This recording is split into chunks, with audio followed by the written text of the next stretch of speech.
இறைவன் இயேசுவில் அன்புக்குரியவர்களே, இன்றைய நாள் இறை வார்த்தையின் அடிப்படையில் உங்களோடு இணைந்து சிந்திப்பதில் மகிழ்ச்சி அடைகிறேன். இன்றைய நாள் இறை வார்த்தைகள் அனைத்துமே விழிப்போடு இருப்பதற்கும் ஆண்டவரின் நற்செய்தியை அறிவிப்பதற்குமான அழைப்பை நமக்கு தருகின்றன.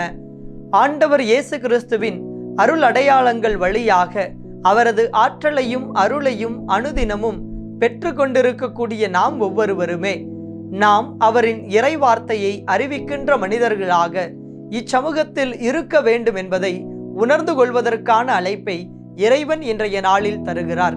ஆண்டவர் இயேசுவின் நற்செய்தியை அறிவிப்பதில் நாம் எப்போதும் விழிப்போடு செயல்பட வேண்டும்.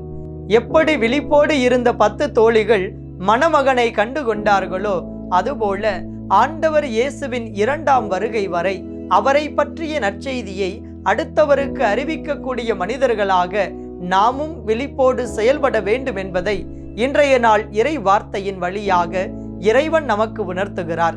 இறைவன் உணர்த்தும் இந்த வாழ்வுக்கான பாடத்தை இதயத்தில் ஏற்றுக்கொண்டவர்களாய் நற்செய்தி அறிவிப்பது நம் பணி என்பதை உணர்ந்து கொண்டு அதற்கு செயல் வடிவம் கொடுப்பதற்கான ஆற்றலை இறைவனிடத்தில் வேண்டுவோம். இறைவன் தொடர்ந்து நம்மை ஆசிர்வதிப்பார்.